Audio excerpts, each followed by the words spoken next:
seeds just kind of sit down in these crevices, and then as that stuff thaws again, it'll kind of start flattening out and pulling it down in. Definitely got the character. Not gonna be a very warm ride today. Come on. Whew. That was a close call.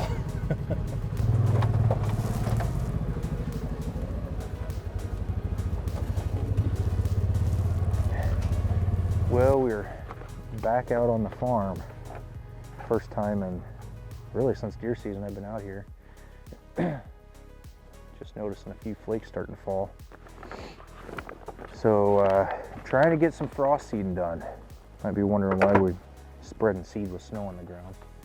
If you've never done it, it's super easy. It's probably one of the easiest, most cost-effective ways to get some more food on a farm if that's your goal.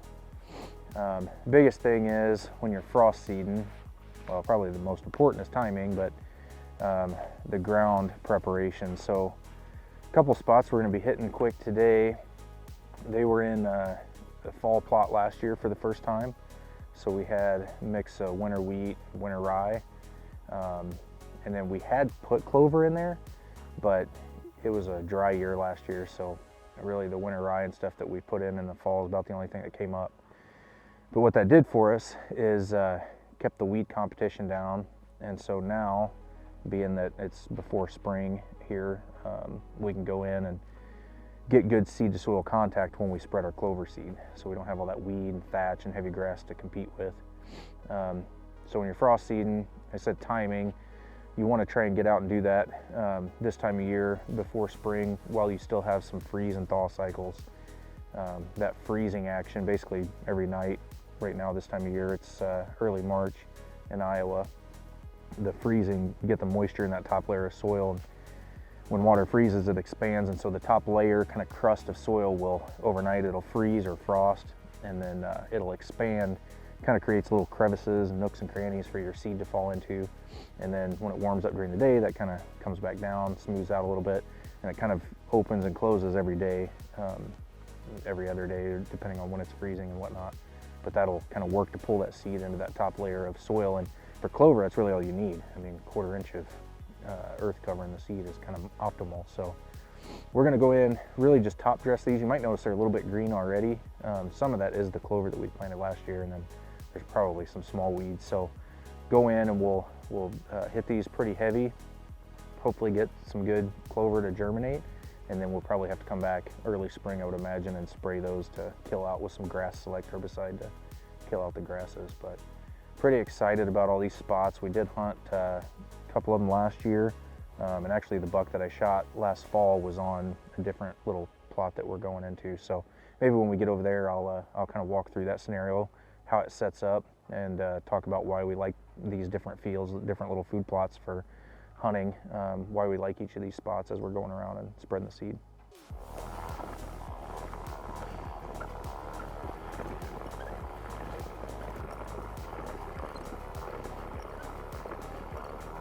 I guess high level, it might be tough to see, but we probably have some footage from back when we first started doing some improvements on this property. You can, if you look north and south, there's kind of the main travel corridor. Most of the cover is running north and south, I should say. And this little spot is an area that we cleared out. You can kind of see some of the trees and brush up in here behind me. And then just over my shoulder this way, there's a pond.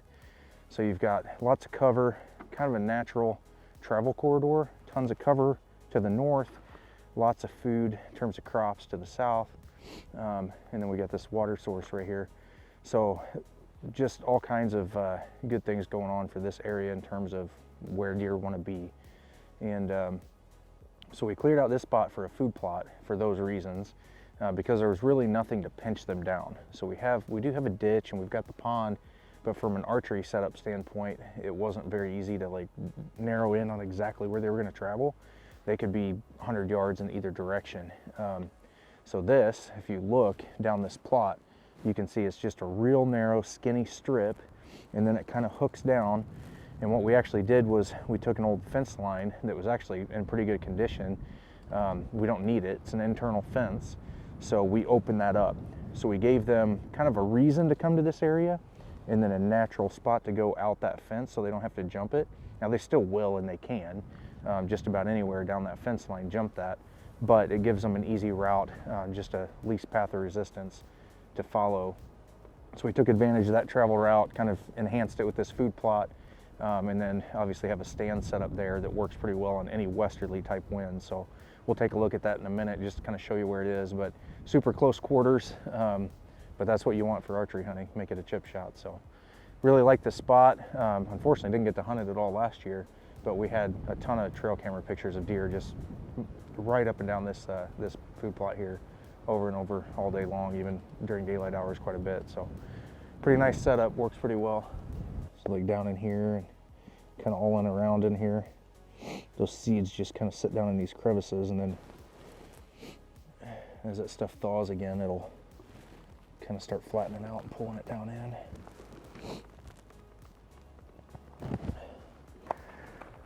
So food plot kind of arcs around. We were describing how this follows this tree line and it hooks down into here, and I'm going to show you real quick where our stand setup is and why we set it up the way we did. So right here is our gate gap.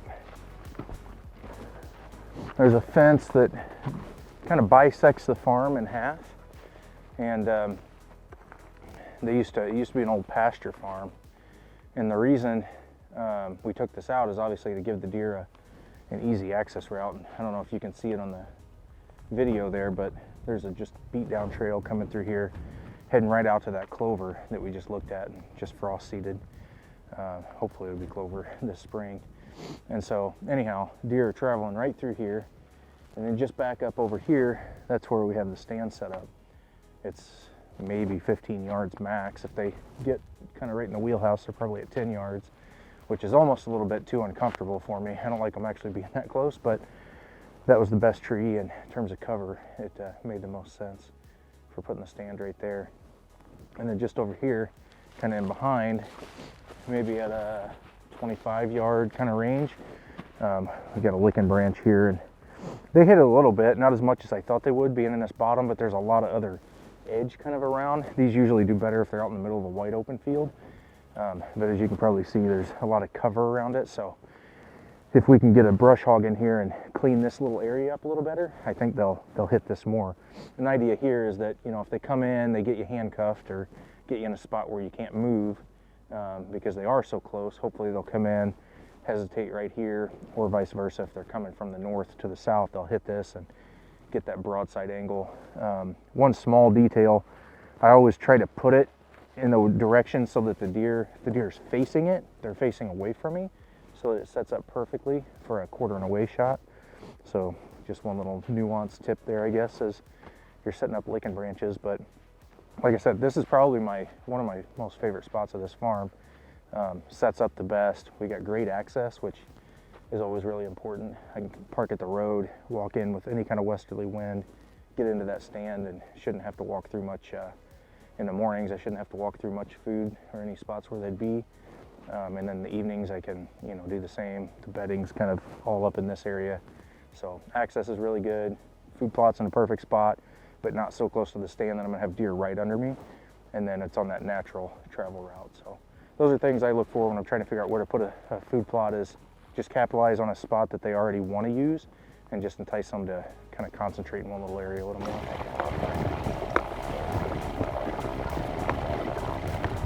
Oh man, that wind. A little bitey.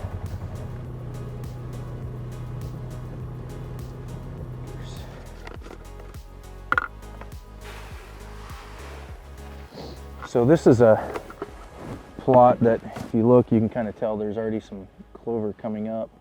I guess it was established last year. Planted this one in the fall, and then kind of did the same thing. We drilled in some clover and then broadcast over winter wheat and some oats and winter rye. And so I have a pretty good feeling this one's gonna go ahead, and it's already established, and I think in the spring, once it gets some moisture and warms up, it'll probably pop pretty good. But talking about the setup, you can see maybe behind me here, we have a redneck blind. And this was an old road system that kind of connected one pasture to another one. And all we really did was come in and just clean it up, get rid of a bunch of trees and overgrowth, widen it out a little bit. And then again, similar to the first feed plot that we looked at this morning, this one had some natural kind of tendencies in terms of the deer travel. So there's a big block of CRP and timber to the north, and then this actually connects down over to that spot further to the east that we were already looking at. And so anyhow, the deer tend to use this little hub here, but they're not very concentrated. So there's probably maybe 20 acres of timber, and it's, again, there's not really any terrain features that would pinch them down. So idea here is just to try and take advantage of an open area that was already here from the trail system, clean it up a little bit, established the food plot to try and concentrate them, and then we put a blind here. There wasn't really any good trees, you know, big enough to put a stand in, definitely not a hang on. Could have probably got some ladder stands, but personally I wanted a spot for my kids to come, and this is a nice bottom, it's out of the wind, even if it's a little chilly out, we can get in that blind and get out of the weather, and also keeps their noise controlled a little bit better. So anyhow, this sets up pretty well. Seen a ton of deer here. Actually, the deer I shot this year I saw from that blind, but he just was out of range traveling. He just had does on his mind, so he didn't care anything about the food. But another nice spot. Again, just taking advantage of an opening that was already here and enhancing it, putting a stand in the right spot to make it huntable. So.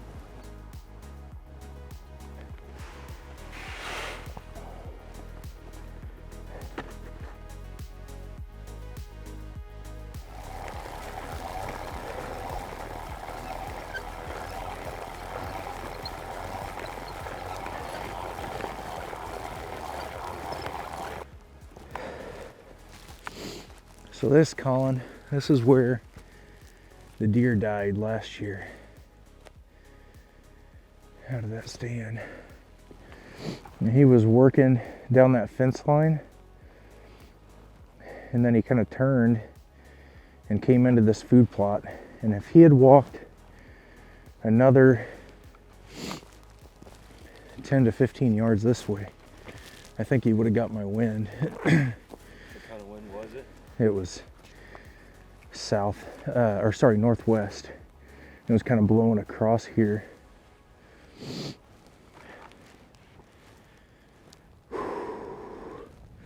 If you stand right about here, you can see the stand, and you can see that tree angling up right in front of it. So the deer, he walks down in that thick stuff, and then he came out into the plot, and the last time I saw him when I was looking around on that side of the tree, he was coming this way. So I kneeled down on both knees on my platform, I guess one knee on my platform, and drew back and was waiting for him to come through this one little opening right here. And I didn't realize it at the time, but what he had done is he came out to about right here and then turned, was walking straight at that tree, and I couldn't see him. I just kept waiting and waiting and waiting for him to come out to about right here, which is where I figured if he got any further he was going to win me. Instead he turns, walks toward me, walks all the way into about 10 yards and then turned that way. So he was kind of hidden behind all this stuff here, and anyway, he got past me almost before I got a shot off finally. That was crazy though. It's brutally cold out here. Still end up finding it. What's that? I said still end up finding that deer. Yeah, but that was nuts. He like walked down that tree line. See all this junk too. He kind of got behind it, so I couldn't really see him. And he walked. If you look at that tree and see where the stand is, like he must have walked right here. Which, if you look at the stand, it's like basically right behind the tree. He walked here, and then trying to remember, I think he turned and was walking on this trail. Yeah, he turned right here.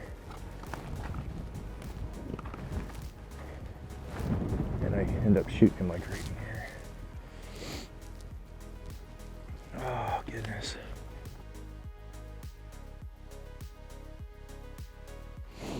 So this really narrow spot right here, it does follow some pretty good cover, but it's a hard spot to hunt. And in the past, we've had this in kind of a mix of different things, but obviously we're getting ready to frost seed it here this year. The nice thing about it is it's like 3/4 of a mile long. Now it's super narrow, like I said, but it tucks right up next to the edge. And because it's hard to hunt, I'm not planning this here for like a kill plot, as they call it, or a spot to actually have a stand hanging over it. It's more to enhance a travel route, but also to just provide deer some nutrition, like some food that they can get to easy. They can bed 10 yards on that side of, you know, the edge of the food plot and be having something right here that they can get to any time of the day. That's something that I try to do, is have some food sources on the farm that I'm not actually hunting over.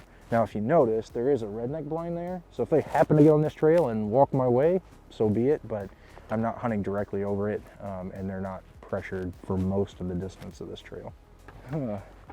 Oh yeah, nice one. Probably a 3-year-old deer, huh? I wonder if that's that buck we've been seeing a lot, that kind of wide. Looked like he had good potential.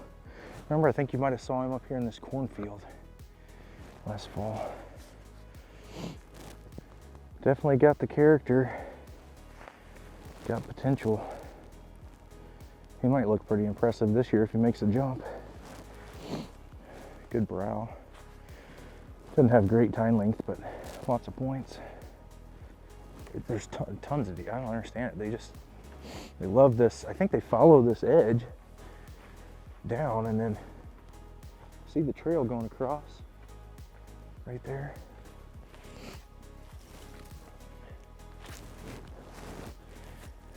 All right, well, we are finally just about to wrap up here with the frost seeding, and it only took about 4 hours longer than I thought it would, because my 2 Brittany Spaniels decided it'd be a good day to just head off 2.5 miles in the opposite direction of where we were. So thankfully some good neighbors gave me a call and said, hey, you might be missing a couple Brittany Spaniels. If you are, we got them. So yeah, we drove around for at least 3.5 hours looking for those dogs before we got the text and had to head over and pick them up. So we're back at it. Turned a short day into a long day, but we are about to finish up here.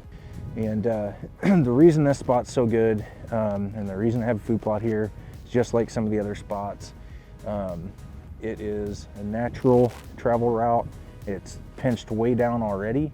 And unlike some of the other ones where they were not as pinched down, this one is pinched down already. But I want to have a reason to get them on this side, just for the wind direction. And so try to get them on this edge of the field. There's food all around, so they could kind of be anywhere, but just ups the odds a little bit by having the clover right here. So last year it was winter wheat and oats and rye. There was a little bit of clover, but it doesn't look like any of that was established or came up. It was really dry, and this soil is not very good. It's pretty low CSR. It's pretty sloped, so it doesn't catch a lot of rain anyway. And then being a dry year, it definitely didn't get what it needed. So winter wheat and rye and oats came up, but the clover did not. And anyway, worked out really well. That buck, he worked just like I wanted down this edge. He kind of gave me the slip right at the last minute. I was expecting him to zig, and he zagged. And so anyway, he kind of put me in a bind, but we got the shot pulled off and ended up getting him. It actually took a little while to recover that deer. I had to let him go 24 hours because of that unfortunate shot, but found the deer and got him, so that was the main thing. But anyway, this plot, it's already proven itself, so we're just in here kind of doctoring it up and hoping to turn it into clover. There's a couple deer running now right across the field. But anyway, that should wrap it up for today. And hopefully check back with us here in another month or so. These will be greening up, and we'll be getting the final touches made on our spring plots at that time. Thanks for watching.